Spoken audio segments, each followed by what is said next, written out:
Welcome to the next in the Journal of Clinical Investigation series, Conversations with Giants in Medicine. I'm Ushma Neal. A prolific expert in the renal field, Dr. Robert Schreier is professor of medicine at the University of Colorado Denver School of Medicine, where he was chairman of the Department of Medicine for 26 years.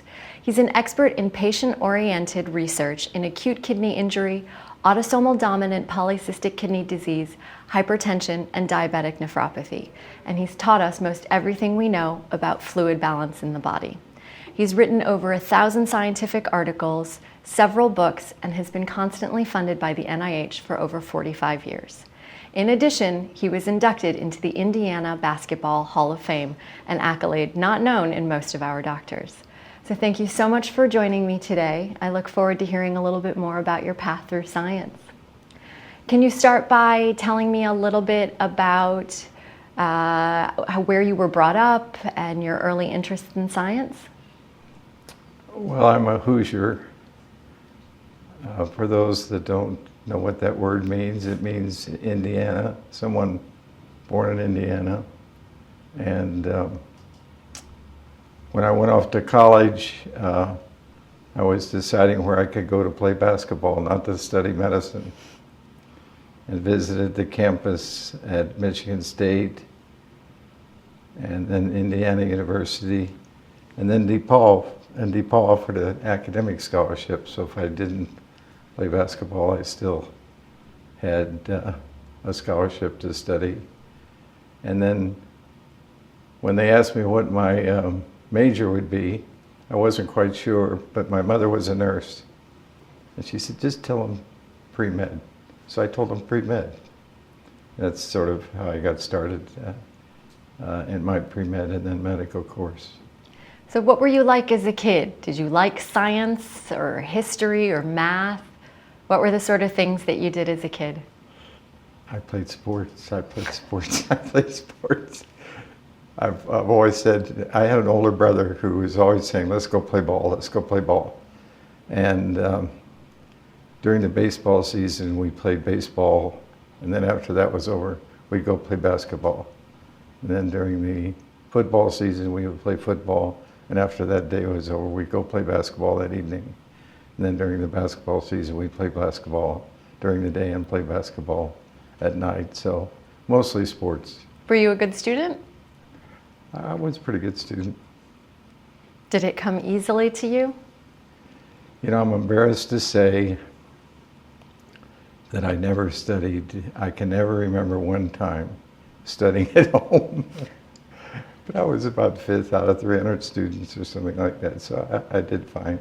I did my studying during the study halls, but I really didn't study at home. So even though you had chosen pre-med sort of on a whim, did it start to kindle your interest in science and medicine? I think so, because I knew that in medicine there would be a need to know about science. And I remember taking chemistry for the first time in college and thinking, yeah, I should have taken chemistry in high school. I should have taken physics in high school, which I didn't, but I survived. I know you were a college athlete as well, right? Right. And so how did you balance the academic rigor at the same time as doing college athletics? Well, it was pretty much the year round with basketball and baseball. And I think when you have more to do, you organize yourself better. In fact, I think it really helped me organize the fact that I was playing sports as well as doing pre-med and studying. So I think overall it was good, because in life we multitask. You know, it's not very often do we have the privilege of just doing one thing. Think about the doctors who are females, family and children, and have to be able to multitask. So maybe I had a little experience with that in high school, in college. You said earlier that you had decided to go to medical school. At what point did you think, all right, pre-med could actually turn into an MD? Well, actually, once I finished in my senior year, I decided, actually I had a professor who said, maybe you should take a year off. before you go to medical school, if you're not sure what you want to do. And so I applied for a Fulbright scholarship, which I was fortunate enough to receive. Then I went to Gutenberg University in Mainz, Germany, studied anthropology for a year. My professor was great. He was quite famous as an anthropologist. And he said, what you really want to do is learn about cultures, different cultures. And Europe has many different cultures. So you should travel quite a bit. Well, I decided that was a great idea. So during my Fulbright, traveled through the Middle East, through Europe, Scandinavia, got to know many different people and friends, which we still have. Met my wife, so it was good. So what did you learn in an academic sense during that year on your Fulbright? The diversity of cultures, the diversity of opinions, the diversity of biases and prejudice. People are different, and I learned a lot about people. I came back from Germany. That's when I went to medical school. And I went to Indiana University. The medical school is in Indianapolis. So my home was Indianapolis, the medical school was in Indianapolis.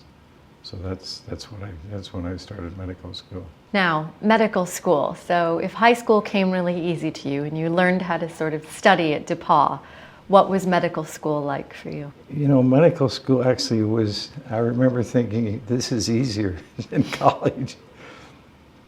Because in college I had a full-time agenda for practice in basketball and then traveling different schools and so forth. And in medical school I played amateur basketball, but I didn't have to travel and practice every day. And so it was just more focused on the academics. So I thought it was easier than college overall. Did you ever consider professional athletics? I did. When I was a senior in high school, there was a scout, a fellow named Fiesel, and he had signed Gil Hodges and Carl Erskine from the summer team that I played on to the Brooklyn Dodgers. And they became very famous. They were with the Brooklyn Dodgers when the Brooklyn Dodgers were before the Los Angeles Dodgers. And they had Jackie Robinson, Pee Wee Reese, Carl Furillo, Roy Campanella. And I almost went down to, I was invited to go to their spring training camp. But then I learned that if you played professional sports, in any sport, you couldn't play any college sports, and that's changed. But I wanted to play college basketball, so I wasn't. So I said, well, they want me now, maybe after I finish college, they might want me to play baseball then too. So that would have been fun though, to be down there with those guys. You finish off medical school, and then what was your trajectory? After you finish medical school, then you look for an internship and a residency. And I took my internship in Marion County Hospital. But then I thought, and actually I'd gotten married then, and we thought, well, maybe it's good to look someplace else. And one of the professors at IU said there's a great program in Seattle, the University of Washington. And I know one of the professors there, and I think might be able to get you a position to transfer to the University of Washington. We said, that sounds great. And so I did transfer to the University of Washington and finished my internal medicine residency there. So why internal medicine when it seems like so many scholar athletes in the medical field end up choosing things like orthopedic surgery or just surgery in general? So why internal medicine? I chose internal medicine because of the breadth. You know, you go through medical school and you learn about all the organ systems, and then am I going to end up an ophthalmologist and just think about the eye, or orthopedics and just think about bones? I liked internal medicine because of the breadth of it, and it covers the respiratory problems, the cardiovascular problems, the kidney problems, infectious disease, cancer. So the challenge of and the interest of the breadth of internal medicine is what attracted me. And so where in this process did you start doing any research? Well, it's interesting. I hadn't done any research in medical school. And when I was at Harvard for a fellowship in endocrine metabolism, I received a really nice invitation from Uncle Sam to join the armed forces, the United States Army Medical Corps. During the Vietnam War? During the Vietnam War. And I was given the opportunity. They said, you can be drafted for 2 years. And I think there was something mentioned about Columbia, South Carolina, but it was probably also included Vietnam. And, or you can go 3 years to Walter Reed Hospital and Research Institute.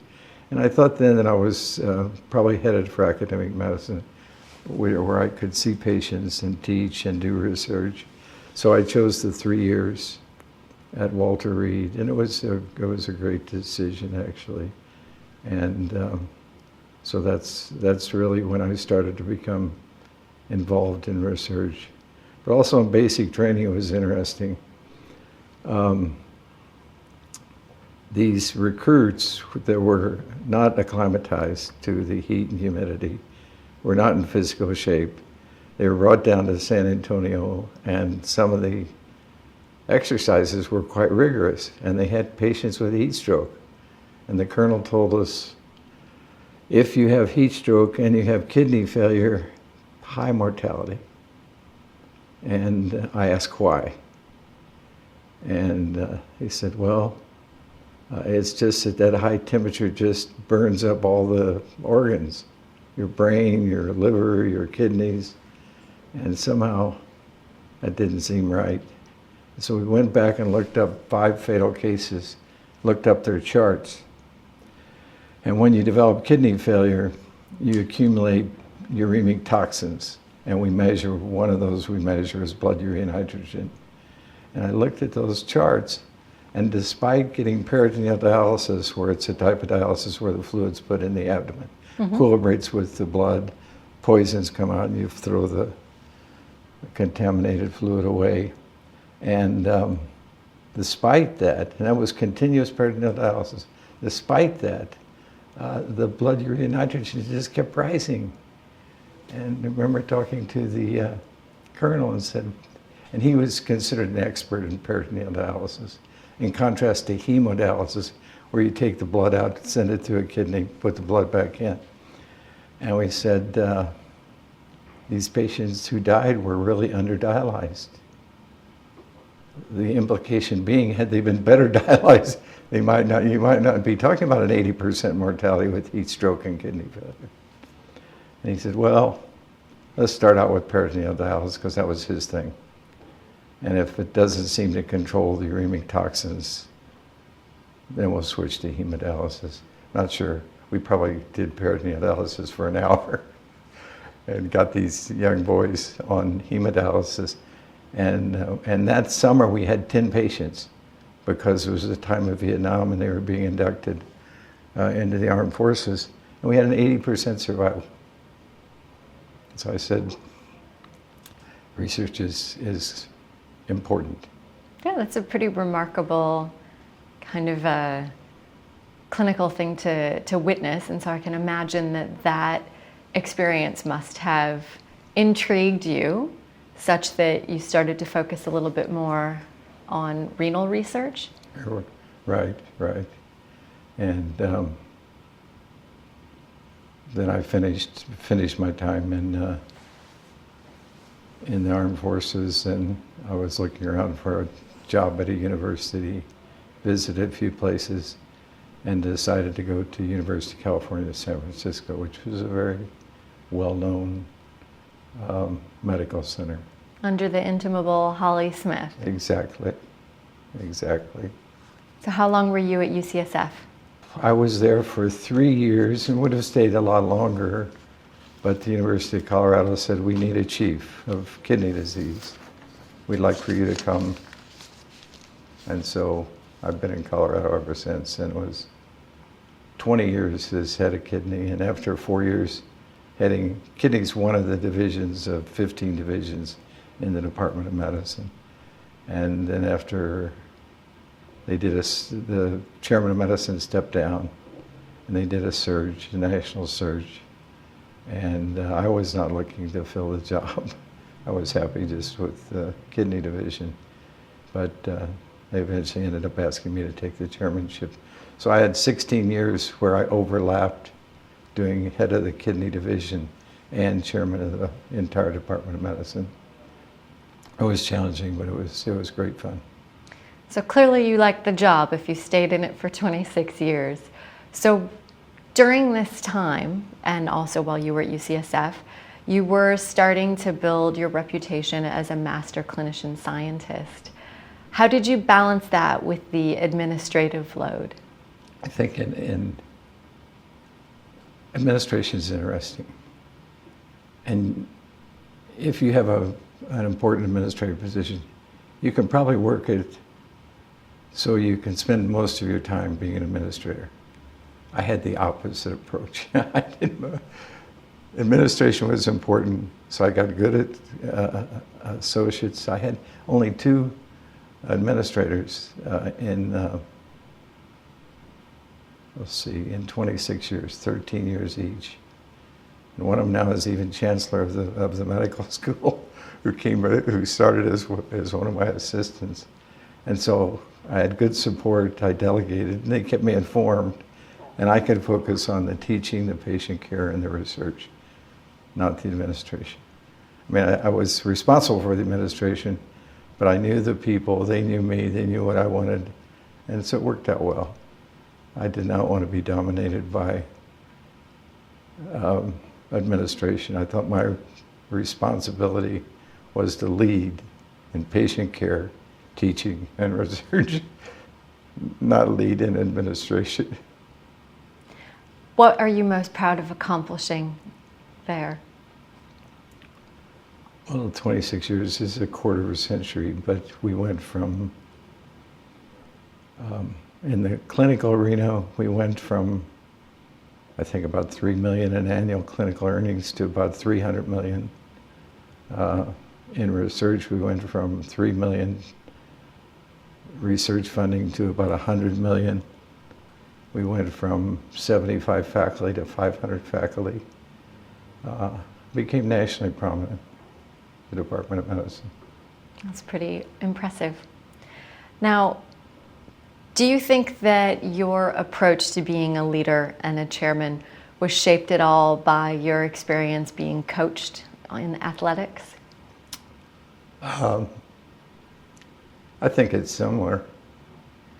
We tried to lead by example. You try to be positive reinforcement. If you do those 2 things, you don't need much negative reinforcement. But occasionally you have to use negative, but I think I tried to lead by example and positive reinforcement. In 2004, you were inducted into the Indiana Basketball Hall of Fame. It's interesting. It's for Hoosiers, it's a great honor. They induct coaches and players. And during my time, I'm trying to think, I think it was about 3 or 4 of us. And they,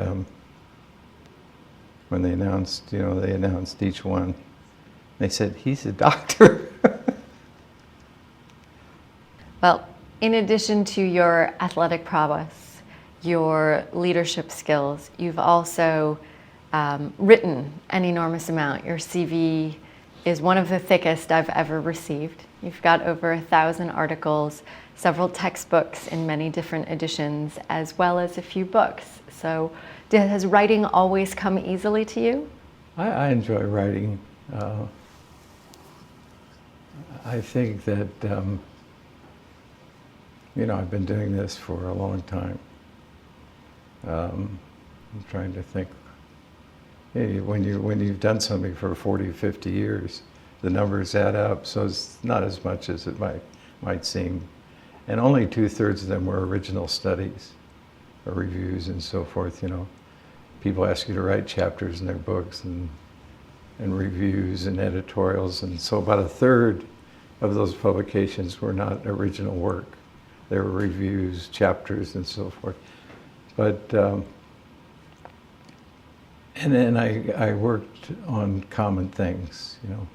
Polycystic kidney disease is the 4th most common cause of end-stage kidney disease, and 1 out of every 500 to 1 out of every 1,000 people have polycystic kidney disease. It's an autosomal dominant, so if you have it, you have a chance that 50% of your offspring are going to have polycystic kidney disease.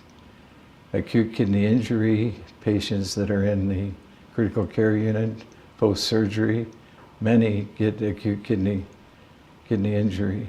I also worked on a hormone called vasopressin, and the timing was good. People said we know all we need to know about water regulation, but we didn't know anything basically. And then the immunoassay for vasopressin came along. We were able to actually measure it, and it turns out that arterial underfilling, which gives a bad prognosis, stimulates the non-osmotic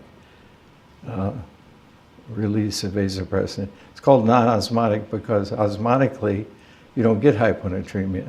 You drink a glass of water, osmolality falls, the antidiuretic hormones turned off, and the glass of water comes out in the urine. But when you have a non-osmotic stimulus, heart failure, cirrhosis, nephrotic syndrome, or an array of diseases, you get hyponatremia because you have this non-osmotic. And we actually defined the arterial baroreceptor release of vasopressin, which can override osmotic release of vasopressin. And that's after the heat stroke. That's how I got more involved in medical research. So most of your research is focused on patient-oriented clinical research. Absolutely. Why never delve into animal models? Well, I think if, there's basic research and there's clinical research. And basic research is enormously important. It gives you the underpinnings for understanding the clinical research. But sometimes it doesn't correlate, but if you can actually do the research in patients, that's the ultimate for a clinical investigator. So why not go directly to patients? Takes longer, you've got to recruit the patients and so forth. But we've always wanted to do clinical research in patients. I think that, again, that's probably started with the heat stroke experience that I talked about. I want to get back to the books that you wrote. So you wrote a book about presidential illnesses. Can you tell me a little bit more about what you found and what you wrote about? Well, just out of a hobby, I used to give a talk about FDR. He was paralyzed. He had high blood pressure. In Yalta, he had a blood pressure of 230 over 130, and there was not a single antihypertensive medication at that stage. Then there was Kennedy with the Addison's disease, Woodrow Wilson, who was a heavy smoker and had multiple strokes. And so I would give talks on this just out of a hobby, to non-physicians. And they said, oh gosh, that's really interesting. I thought everybody, or a lot of people would know about it. And a lot of people didn't know about it. They said, oh, you should write something about it. And I said, well, let's look at the whole 20th century. Let's look at all 17 presidents. And during their adulthood, during their childhood, how many actually had serious illnesses that might have impacted their decisions as president and thus the direction of the country and the world by the world's leader, which are United States presidents. And so I decided to do research, and virtually every one of the 17 presidents had something serious. They're human like everybody else and maybe have less time to take care of their health. So that's how I got involved in writing that book. And I did it primarily for our kids and grandchildren. I didn't think anybody else would read it, but occasionally people do. So what do you counsel your trainees about when it comes to work-life balance? Because it's clearly something that's been at the heart of your success. I'm not sure how good I've been at that. Sometimes I tilted towards more work and less balance, but I think it's very, very important. I mean, that's your basis, is your family and your friends. I have a quote in there by Yeats, and he said, think where man's glory begins and ends, and say my glory was I had such friends and family. That's true. Do you recall your first experiment, scientific experiment? Well, it was interesting when I went to Harvard on a fellowship. They did experiments in dogs, and for dog lovers, you should cut this out. But we did studies in dogs to see how they excreted their sodium. So you give, like if you gave a human being a lot of salt, the kidney would excrete the salt, and your total body sodium or salt would stay the same. And the question was, how did this happen? There's glomerular filtration rate that filters the salt by the kidney.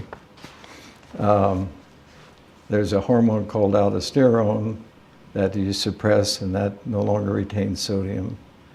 And a study by Professor DeWardner in London in dogs showed that you could control the glomerular filtration rate and you could control the aldosterone, but somehow the kidney still got rid of the salt. And he called it third factor. It became quite famous. And I actually met him at a physiology meeting, and it's surprising, that's when I was in the Army. And he says, why don't you come work with me for a few months? I said, well, I'm in the Army. He says, well, request that you get a leave of absence, then you can come back and finish your 3 years, which I did, and believe it or not, they let me go. I think I was with DeWardner for about 8 months, and we studied third factor. And now there are new hormones, natriuretic hormones, that contribute to kidney or to balance of sodium in the body. And I had a relationship with him for until he died last year at 99. And I learned he wrote clearly, like English do, I guess.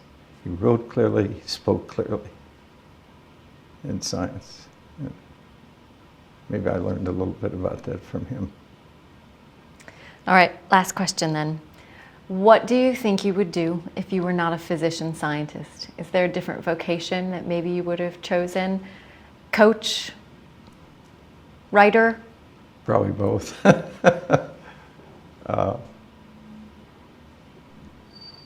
I think the young people that I've trained over the years after family has been the most rewarding. So I'm kind of a coach, mentor. Well, Coach Schreier, it has been an absolute pleasure to hear a little bit more about your path through medicine and science. So thank you so much for joining me today. It's been my pleasure.